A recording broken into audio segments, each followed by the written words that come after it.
सबसे पहले महादेव के चरणों में प्रणाम करती हूँ। मेरा प्रणाम स्वीकार हो। आदि शक्ति माँ भवानी गौरा के चरणों में प्रणाम करती हूँ। मेरा प्रणाम स्वीकार हो। सभी देवी देवताओं के चरणों में प्रणाम करती हूँ। मेरा प्रणाम स्वीकार हो। आप सभी गुरु भाई गुरु बहनों के चरणों में प्रणाम करती हूँ। मेरा प्रणाम स्वीकार हो। अगर मेरी वीडियो अच्छी लगे तो लाइक करिए, शेयर करिए और चैनल पे नए हैं तो सब्सक्राइब करिए और कमेंट में महादेव का नाम ज़रूर लिखिए। हर हर महादेव ज़रूर लिखिए। महादेव का नाम लिखने भर से सारे कष्ट दूर हो जाते हैं और भगवान का नाम तो जो मनुष्य ले वो भव से पार हो जाता है। थोड़ा सुबह लिया जाए, थोड़ा शाम लिया जाए, थोड़ा सुबह लिया जाए, थोड़ा शाम लिया जाए, शिव गुरु जी का नाम थोड़ा थोड़ा लिया जाए, शिव गुरु जी का नाम थोड़ा थोड़ा लिया जाए। इसलिए भगवान का नाम ज़रूर लीजिए। भगवान का नाम लेने से, बोलने से, लिखने से सारे कार्य सिद्ध होते हैं। आज मैं जो कहानी सुना रही हूँ, कहानी को पूरा सुनिएगा। कहानी बहुत ही अच्छी है। सास बहू पे है। सास भगवान भोलेनाथ की बहुत परम शिष्य रहती हैं। एक गांव में एक बूढ़ी अम्मा थी। बूढ़ी अम्मा भगवान भोलेनाथ की पुजारन थी, उनकी शिष्या थी। कहीं भी शिव चर्चा होता, सारा काम धाम निपटाने के बाद ज़रूर पहुंच जाती थी। धीरे धीरे समय चलता रहा। उनका एक पुत्र था, उसकी शादी कर दी। उनके 2 पुत्र थे, एक बड़े बेटे की शादी कर दी। बहू आ गई घर में तो थोड़ा काम धाम से आराम उनको मिल गया, तो और उनका समय जो बच जाता था भगवान के चरणों में उसको लगाती थी। जो भी टाइम उनका खाली बचता था भगवान के लिए ही था। कहीं पूजा आराधना होती तो चली जाती थी। धीरे धीरे कुछ दिन आए हो गया बड़ी बहू को, तो देखती रही कि सासू माँ तो घर का ज़्यादा काम भी नहीं करती हैं, सारा काम मैं करती हूँ, और जब खाली होती हैं तो इसी चर्चा चली जाती हैं। घर पे रहती हैं तो पता नहीं क्या बड़बड़ करती रहती हैं। वो तो नमः शिवाय का जाप करती थी भोर में, और वो बहू देख के उनको चिढ़ती थी कि जब देखो तो मेरी सासू माँ है जो घर में रहती हैं तो बरबराती रहती हैं, और दिन में है तो कोई काम धाम करती नहीं है, शिव चर्चा में चली जाती हैं। तो एक दिन कही कि अब मैं भी इनके साथ ही जाऊंगी, मैं भी कहूँगी कि मैं भी आपके साथ चलूँगी। उसको तो भगवान से कोई मतलब नहीं था, भगवान की पूजा पाठ नहीं करती थी, कुछ जानती ही नहीं थी कि शिव चर्चा क्या है, महिमा क्या है शिव गुरु की, कुछ नहीं जानती थी। बाकी कुछ लोग होते हैं कि जलन की भावना में ही भले ही मंदिर में पहुंच जाएं, भले ही सत्संग में पहुंच जाएं, पर उनका ध्यान चुगली करने में लगा रहता है कि कौन क्या किया है, कौन कैसा कपड़ा पहना है, कौन किस तरह रह रहा है, कौन कहाँ जा रहा है, उसी में वो लगे रहते हैं। उनका मन भगवान पे नहीं रहता है। अगर जो 5 मिनट के लिए हम भगवान के दर पे पहुंच रहे हैं, भगवान की चर्चा में पहुंच रहे हैं, अगर जो 5 मिनट ही भगवान का ध्यान लगाएं तो ज़रूर उनकी दया बरसती है। तो एक दिन कहें कि सासू माँ जब आप जा रही हैं तो वहाँ मैं भी चलूँगी। तो सास बड़ी खुश हुई कि लग रहा है कि मेरी बहू हमको पूजा पाठ करते देख के सुधर गई है, ये भी भगवान के पास जाएगी, भगवान की चर्चा करेगी, आराधना करेगी। तो सास कहें कि बहुत अच्छी बात है बहू, ज़रूर चलना। जल्दी जल्दी बूढ़ी अम्मा उसके साथ लगी और सारा घर का काम करवाई। देखिए भगवान में जो लगन लगाता है उसका काम चुटकियों में निपट जाता है। तो जल्दी जल्दी सासू अम्मा उसकी काम करवाई उसके साथ, और दोनों सास बहू शिव चर्चा में गई। सास का तो मन शिव चर्चा में था, भगवान के भजन में था, भगवान के कीर्तन में था। बाकी वो तो अपना टाइम पास करने गई थी डांस से, कि वो जाती हैं तो मैं क्यों ना जाऊं, मैं भी जाऊंगी, घर पे रह के सारा काम मैं क्यों करूं। वो भी जाने लगी। जब सास उसकी जाती तो वो जाती। धीरे धीरे कुछ समय बीतता रहा, उसकी एक भी संतान नहीं हुई। तो जो बूढ़ी अम्मा का दूसरा बेटा था, छोटा बेटा, उसकी भी शादी कर दी। बहू आ गई घर में। बहू बहुत संस्कारी थी, सारा घर का काम धाम करती। अब जेठानी और फ्री हो गई, सारा घर का काम धाम करती। और उसकी सास जब जाती शिव चर्चा में तो प्रसाद लाती तो उस प्रसाद को खाती। धीरे धीरे समय बीतता रहा और जेठानी भी सास के साथ अपना शिव चर्चा में जाती। बाकी तो वो तो भगवान में कभी ध्यान ही नहीं लगाई। और जब उसकी सास प्रसाद लेके आती थी तो प्रसाद को छोटी बहू को देती थी। तो देखिए, प्रसाद में प्रभु का साक्षात दर्शन होता है। वो उनका नमस्कार, उसका प्रसाद का प्रणाम करती और प्रसाद खा लेती। उसका यही नियम था। बाकी अभी नई बहू थी, कहीं जाती नहीं थी, ना कुछ कहती थी, ना काम धाम करती रहती थी। धीरे धीरे वो गर्भवती रह गई। समय बीतता रहा, गर्भवती हो गई। उसको 9 महीने बाद खूब सुंदर सा बालक हुआ। अब यह देख के जेठानी को और चिढ़ हो गई कि हम तो भगवान में इतना मन लगाते हैं, इतना जाते हैं, हमको भगवान देवे नहीं किए। ये तो घर ही में रहती है, इसको बच्चा भी हो गया। धीरे धीरे छोटी बहू भी पुरानी हो गई। कुछ समय बीत गया। एक दिन ये दोनों लोग सास बहू शिव चर्चा में जा रही थी।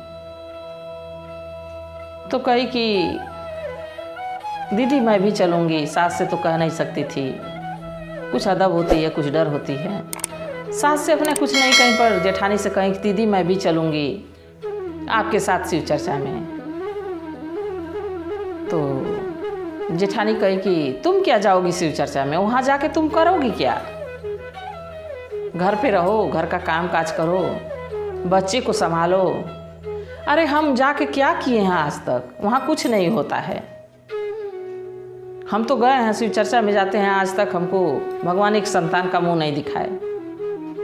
भगवान संतान का मुंह कहाँ से दिखाते? आपको तो जलन थी दूसरों से, सास के जलन के मारे जा रही थी, अपना टाइम पास करने जा रही थी। तो भगवान कैसे आप पे दया करते? जिसको लगन थी उसको तो दया किए, उस पे दया बरसाए। बूढ़ी अम्मा को एक बहू ऐसी दी संस्कारी की जो घर का काम संभालती थी। कभी कोई उनसे कंपटीशन नहीं करती थी कि सासू अम्मा जा रही हैं तो हम भी जाएंगे। जो उसका धर्म था, जो कर्म था, वो कर रही थी। तो देवरानी कही कि ठीक है दीदी, तब नहीं जाऊंगी। वो कही कि तुम घर रहो, अपने बच्चे को संभालो, घर संभालो, शिव चर्चा में मत जाओ। तो नहीं जाने दी। धीरे धीरे 2-4-10 दिन बीता तो उनके पड़ोस में ही शिव चर्चा एक दिन रखा गई। पड़ोसी के घर शिव चर्चा होने वाली थी। वो आई कहने कि सबको हमारे यहाँ शिव चर्चा में आना है, आज शिव गुरु की आराधना पूजा होगी। और उस छोटी बहू से भी कही कि तुम भी आना। तो पूछी कि ये शिव चर्चा क्या होता है, इसमें क्या क्या होता है? तो कही कि भगवान का भजन होता है, कीर्तन होता है, भगवान की चर्चा होती है, भगवान की महिमा की बात होती है, भगवान कैसे किस पे दया बरसाएं, यही चर्चा वहाँ होती है। तो उसका मन बड़ा उत्सुक हुआ। जानते हैं औरतों का मन कभी कभी कोई चीज़ देखने के लिए बहुत व्याकुल हो जाता है कि कब पहुँच जाऊँ। तो उसका मन व्याकुल हो रहा था कि मैं भी शिव चर्चा में जाती। फिर जेठानी से अपनी कही तो जेठानी मना कर दी। कही नहीं नहीं, तुम क्या जाओगी शिव चर्चा में, तुम मत जाओ। तो कही कि ठीक है दीदी, नहीं गई। दोनों सास बहू, बड़ी बहू और सास तो चली गई उसकी।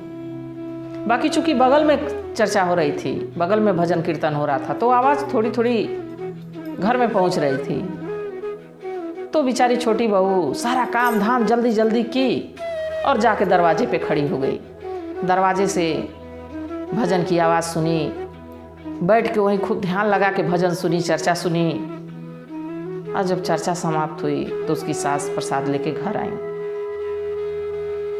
तो उस दिन हिम्मत करके अपने सास से कही कि अम्मा वहाँ क्या होता है, आज हमको बहुत आनंद आया, आप हमको भी लेके चलते शिव चर्चा में। सास बड़ी खुश हुई, कही क्यों नहीं बहू, बड़ी बहू जाती है, तुम भी चला करो।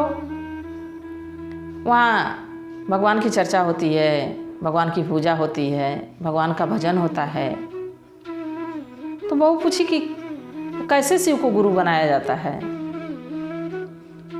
तो सास कहीं कि वहाँ पे घोषणा करवानी होती है कि आज से हे प्रभु, आज से आप हमारे गुरु हुए और मैं आपकी शिष्या हुई। और सुबह भोर में उठ के नमः शिवाय का जाप करो, दिन में भगवान की चर्चा करो। यही होता है इसमें, इसी का पालन करना रहता है। तो बहू बड़ी खुश हुई और वही रोज करने लगी। रोज वो भी अपना बना ली टाइम कि हमको सुबह उठ के काम करना है, सुबह उठ के काम करना है, दोपहर में काम करना है, शाम को ये काम करना है। तो धीरे धीरे समय बीतता रहा।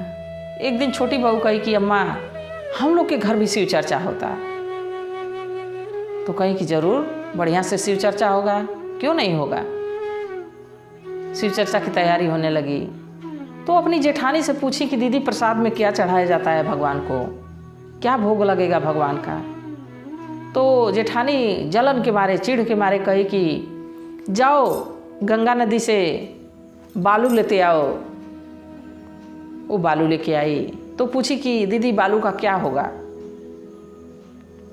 तो जेठानी कही कि एक थाल में खूब दबा दबा के रख दो और लाल कपड़े से ढक दो।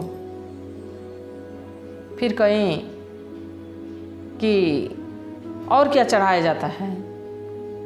तो कहीं कि चावल की 2 ठो लिट्टी बना दो और उसको भी कपड़ा से, लाल कपड़े से ढक के वहीं पे रख दो, यही भगवान का भोग लगता है। देखिए उसकी कितनी जलन थी, उसके मन में कितना भगवान के प्रति बुरा विचार था। अगर जो हम नहीं जा सकते हैं, नहीं जा पाते हैं, अगर जो सच्चे हृदय से भगवान को याद करेंगे तो भगवान तो हमारे पास ही हैं, बस देखने की ज़रूरत है। मन की आंखें से खोलिए तो भगवान दिख जाएंगे। भगवान सबके पास रहते हैं। भगवान कहते हैं हमको पुकार के देखो, हम तो तुम्हारे पास हैं। तो बेचारी उस बालू का प्रसाद थाल में लाल कपड़े से ढक के रख दी जहाँ शिव चर्चा हो रहा था। और चावल की 2 लिट्टी बनाई थी, उसको भी लाल कपड़े से ढक के वहीं रख दी। भजन कीर्तन शुरू हो गई, खूब बढ़िया भजन हुई, भगवान की चर्चा हुई। जब चर्चा समाप्त हो गई, आरती हो गई, तो प्रसाद बंटने का टाइम आया। तो देवरानी अपनी जेठानी से कही कि दीदी प्रसाद आप बांट दीजिए। तो जेठानी कही नहीं नहीं, शिव चर्चा तुम कराई हो, प्रसाद तुम ही बांटो। तो बेचारी जैसे लाल कपड़ा हटाती है, देखती है कि उसमें 56 भोग का प्रसाद, और जो चावल की लिट्टी ढक के रखी थी लाल कपड़े में, उसको खोली तो 2 बड़ा बड़ा सोने का टुकड़ा। प्रसाद बांटने लगी। जितना प्रसाद बांटती थाल में बढ़ते जाता, जितना प्रसाद बांटती भगवान की महिमा ऐसी हुई कि बालू प्रसाद हो गई, 56 भोग हो गया, बांटती गई। फिर अपने जेठानी से कही कि दीदी जो चावल की लिट्टी मैं चढ़ाई थी भगवान को, वो तो सोने का टुकड़ा हो गया है, उसको क्या करूं। तो जेठानी कही कि मैं ही ना कही थी कि 2 रखना, एक मेरा हुआ एक तुम्हारा हुआ। एक जेठानी ले ली उससे, और छोटी बहू एक जो टुकड़ा उसके हिस्से में बचा उसको ले जाके अपने ससुर जी, अपने सास को दी। कहे कि सासू अम्मा ये भगवान के चरणों में मैं भोग लगाई थी, वो सोने का हो गया, इससे बेच के घर द्वार बनवा दीजिए, गाय वाय ले लीजिए जिससे दूध बेचा जाएगा, हम लोग के पास आमदनी बढ़ जाएगी, भगवान की पूजा आराधना किया जाएगा, उसमें लगाया जाएगा, और एक शिव मंदिर बनवा दीजिए। पहले तो एक शिव मंदिर बनवा दीजिए। सास बड़ी खुश हुई कि हमारी बहू कितनी गुणवान है, कितनी संस्कारी है, कि धन पाई है अपने पास नहीं रखी है, हमारे हवाले कर दी है। और बड़ी बहू जैसे उसको लेके गई अपने बक्से में रखने के लिए, वैसे फिर चावल की लिट्टी वो बन गई। जब चावल की लिट्टी बन गई तो ले आके और अपने देवरानी के पास फेंक दी। कही कि तुम जादूगर नहीं हो, जादू करके पूरा घर हथिया ली हो और शिव चर्चा कराई हो, तो जो सोने का हुआ है तुम ले लियो, हमको चावल की लिट्टी दे दी हो। देखिए उसके जलन की वजह से फिर से वो चावल की लिट्टी हो गई। और जैसे छोटी बहू उठाई फिर वो सोने की तरह चमकने लगी, फिर सोना हो गया। फिर ले जाके अपने सासू माँ को दी और उसकी सासू माँ भव्य मंदिर बनवाई, शिव जी का खूब भव्य मंदिर बनवाई अपने द्वार पे, और वो लोग पूजा आराधना में लगे रहे। बाकी देखिए उसकी जेठानी को जलन थी, बूढ़ी अम्मा की बड़ी बहू को जलन थी, भगवान से कोई मतलब नहीं था उन पे कोई ध्यान नहीं था उनका, तो भगवान उनकी मदद भी नहीं किए, ना उनकी संतान हुई। तो भगवान से नेह लगाइए, भगवान से प्रीत लगाइए। भगवान की प्रीत में तो वो रस है जो दुनिया में कोई रस नहीं है, कोई प्रीत ऐसी नहीं है जो प्रीत भगवान में है। एक बार भगवान को अपना के देखिए, उनकी अनुभूतियाँ आपको खुद पता चल जाएगी। कहानी कैसी थी कमेंट करके ज़रूर बताइएगा। इसी के साथ हर हर महादेव।